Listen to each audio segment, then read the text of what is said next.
And hello once again to all, yeah, that makes it a lot better. To all my fellow wrestling fans and non-fans alike, thank you tuning in Wrestling Parking Lot with yours truly. Now, last night, the world is buzzing about the main event of the Survivor Series, and yes, I will get to that later on in the video, but let's just recap, shall we? Yeah, yesterday, Survivor Series, let's see, well, we had the traditional 5-on-5, the Raw and SmackDown, the women's, not the championship, but the women's, Raw and SmackDown, elimination match, where Team Raw took the win. Then we had the tag team, the 5 teams and the 5 teams of Raw and SmackDown, where Monday Night Raw took the win. And we had the Intercontinental Championship, where The Miz retained and is going to bring back the Intercontinental Championship to SmackDown, where it is said that Dolph Ziggler will be getting his rematch for the Intercontinental Championship at SmackDown's pay-per-view in December TLC. Now, let me shift to the tag team. I'm sorry, I wanted to mention, it would surprise me that the tag team champions, the New Day, were the ones that were first eliminated. It really did shock me that the New Day, the long reigning tag team champions, were the first ones. But Cesaro and Sheamus were the team were able to pull out a win for Raw. So you gotta believe that the Sheamus and Cesaro team is going to be a team in favor much into the future. Even with the women's, Charlotte proved her dominance once again.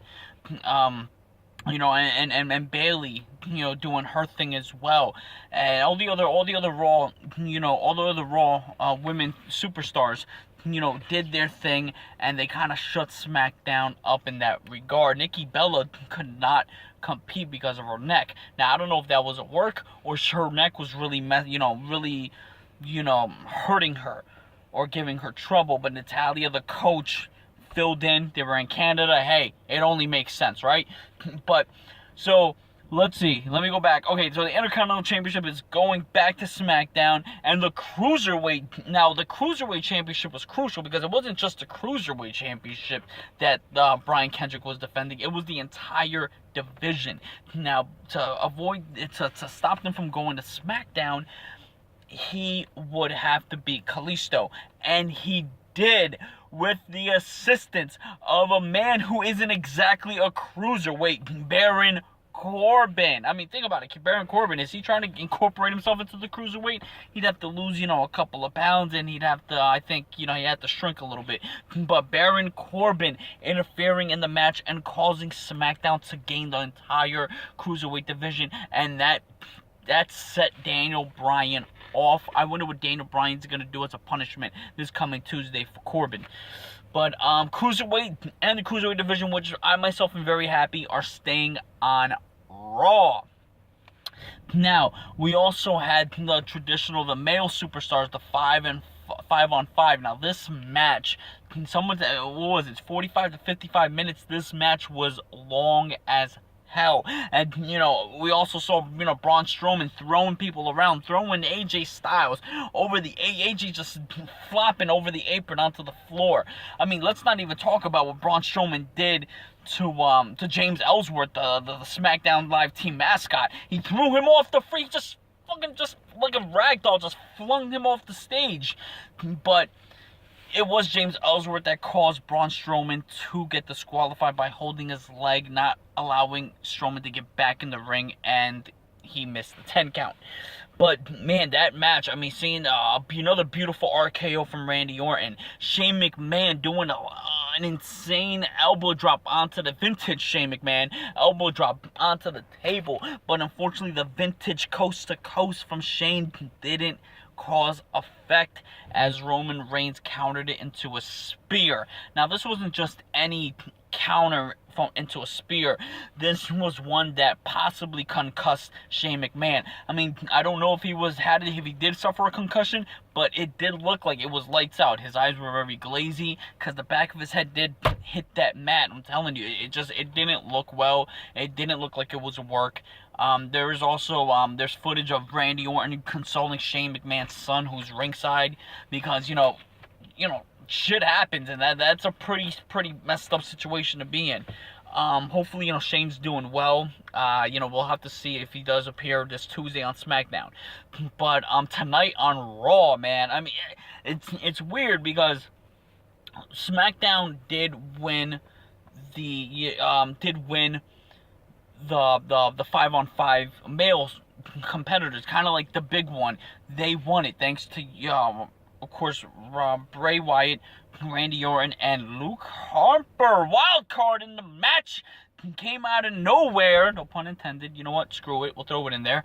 And he caused the assist for Team Blue to win at Survivor Series. But how will Raw fare? I mean, Stephanie did say that there are going to be, repercussions. That there's something if Raw doesn't win. So we have to wait and see what happens tonight. What is Stephanie going to do to Team Raw, being that they couldn't get the job done? Now, quickly going over to the main event. Brock Lesnar versus Goldberg. Oh, man, we're going to see a hell of a match. This is 12 years in the making. A 12-year in the making rematch. And it's only going to last a minute and, I forget, 20, 30, 40 seconds. Either way, it was insane. 2 spears, 1 spear, what the hell? 2 spears, what the hell? And a jackhammer for the 1, 2, 3. Goldberg just dominated Brock Lesnar. We have never, and I will repeat to you, never, since Brock Lesnar started in 2002 in the WWE, till he came back in 2012, till now, till last night, we have never seen Brock Lesnar dominated in such a Brock Lesnar's the one doing the dominating. So, what's that going to say? There's word that the reason why Goldberg was put so over was because, yes, he is set to appear in the 2017 Royal Rumble in San Antonio, Texas. So, Goldberg wasn't a one thing and then that's it, the whole year last. It wasn't really exactly that, because Goldberg is going to be here to stay, and possibly he's going to make an appearance at WrestleMania next year. So what a way to put it. I mean, you're going to put a guy over, that's how you freaking do it. But to put him over the Conqueror, the Beast, the man that beat the streak, the man that's dominated Randy Orton and John Cena, I mean, it's insane. What will Paul Heyman and Brock have to say if they're there tonight? What will they have to say about last night, and what will Goldberg have to say? Let me know what you guys think. Were you in shock? WTF, what just happened? That's all I could have said, and that's what the internet said last night. Let me know what you guys think about Survivor Series. Did you enjoy it? Were you shocked? Of course you were shocked with the Goldberg Brock Lesnar thing. Let's keep the conversation going. Let's keep the conversation strong. We'll talk later. Raw tonight.